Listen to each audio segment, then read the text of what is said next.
Today we're looking at job number 12231 and it's a faulty Xbox One X. This one specifically turns on and then turns off after about 10 seconds or so. I had a quick inspection of the port and I said to the customer, I don't think it's going to be something to do with the HDMI circuit. I think personally this is going to be a hard drive issue. After replacing the hard drive, I couldn't however get the Xbox into safe mode. I've had it before where some hard drives you are able to get into safe mode, others you're not. So I went ahead and just replaced the hard drive anyway, and it was still doing the exact same thing. Because the Xbox was now apart, I tried to turn it on and I could see that the fan wasn't spinning, which it should do almost instantly. After speaking with the customer, he did confirm that he had some work done previously at CEX, and they mentioned something around about the HDMI port. Now, looking at the HDMI ports on this board, it looks completely factory, so it doesn't look like there was any work done here. However, if we turn the board around, you might be able to see small little bits of flux just about here where these caps are, and I'll take you over to the scope now and show you what I think they might have done. Now, whilst this looks like a almost sort of liquidy liquid, if that even makes any sense at all, what I mean by that is it doesn't really look like flux, because if I just use my finger and wipe down, look at that.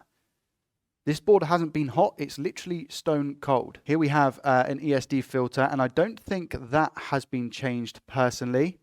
I think that's pretty factory. However, what's weird is that if we go over to the retimer IC, credit where credit is due, there isn't much mess around it at all. And looking at this with the naked eye, you wouldn't think that it's actually been replaced. However, the way that I've been able to tell is if I tilt the board, usually the contacts are gold on the retimer IC.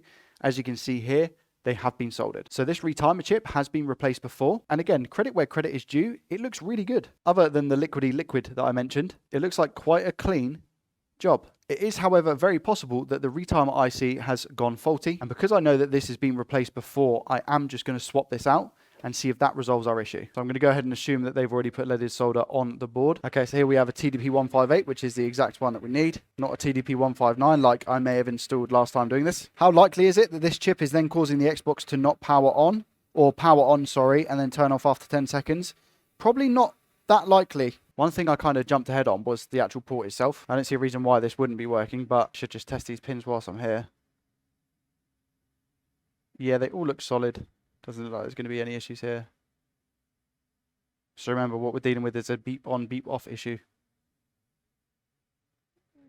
Okay, now that all seems clean. Back over to the chip removal. Just add a tiny, teeny bit of flux. Again, I think this is going to come off pretty easy.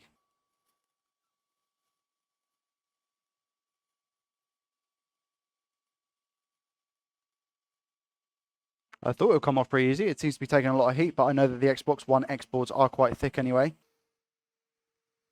Maybe they didn't use leaded solder.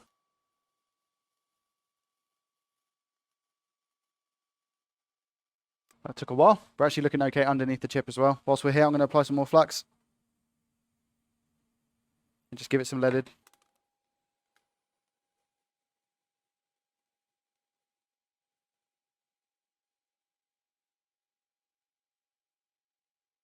There we go. And come in with a new chip. There we go, the solder's wet.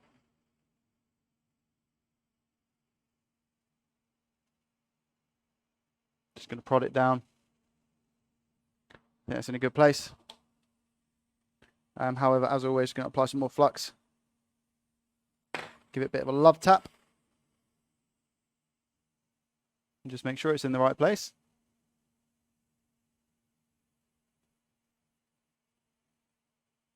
Perfect, it's in the right place. I'm going to squeeze down again in a second.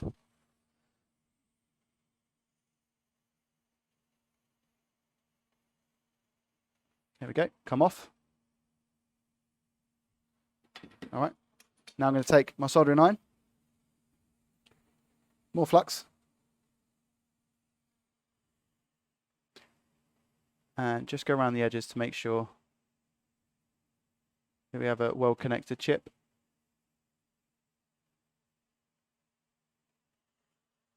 Cleaning the iron as I go.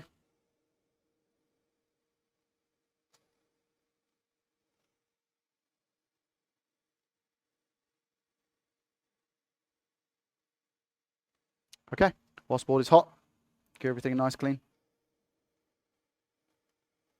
Get rid of what was on the board previously as well. which I believe was some sort of flux. Our board is now clean, and we're going to check every pin just to make sure we've done as good a job as what they did previously, which it looks like we have done. Looking very clean so far. Yep, all good. And just finally this side. Yep. Okay, all looks good. Right, so let's give it a test and see if we have any change in behavior.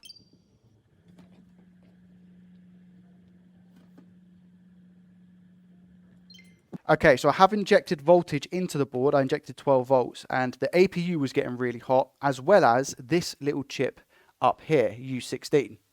I think U16 is a voltage regulator, and if I take the multimeter and put it into continuity mode, we should see that on the 3.3 volt test pad here, we actually have a short, and it's the same on here. I don't know if this trace here is actually meant to carry the 3.3. I'm going to go ahead and assume so because we've got the test pad here. So what I'm going to do is remove this little voltage regulator and see if that gets rid of our short.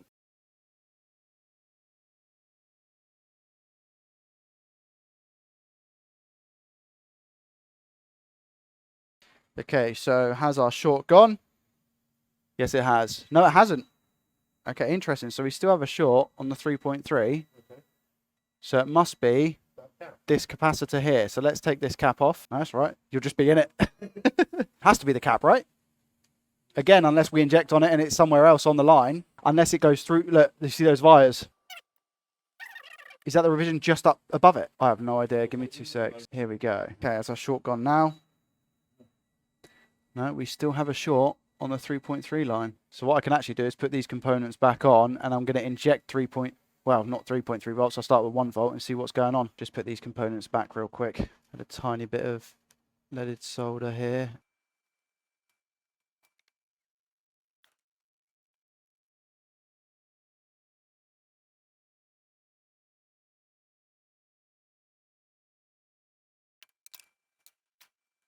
So I thought what might be best is to then inject 3 volts. Well, I started off with 1 volt on the 3.3 test pad that we had. After injecting 1 volt, I was drawing 1 amps worth of current, and the voltage was around about 0.6 volts. I upped the amps to 2, and again, exactly the same. I was maxing out the amp. Then I went up to 3 amps, and it was still maxing out. In the end, I was drawing around about 3.2 amps at 1.5 volts, and lo and behold, on the APU, on the side of the APU, the bottom right-hand corner, I was getting a heat spot. Unfortunately, I think that we actually have an issue with the APU. The APU obviously containing both the CPU and the graphics. I feel like what was happening with this console is it was turning on from the CPU aspect and we were getting some sorts of life, but then when it was running the checks on the graphics chip, that's when it started to shut down. Would make sense as well because the customer was saying that it was cutting out when he was playing games. We could end up replacing the APU, however our BGA station isn't currently working. It's something that we're looking to get fixed, ironically. So unfortunately this one is being deemed as a no fix. Thank you so much for watching anyway. I hope you enjoyed it, and I will see you in the next one.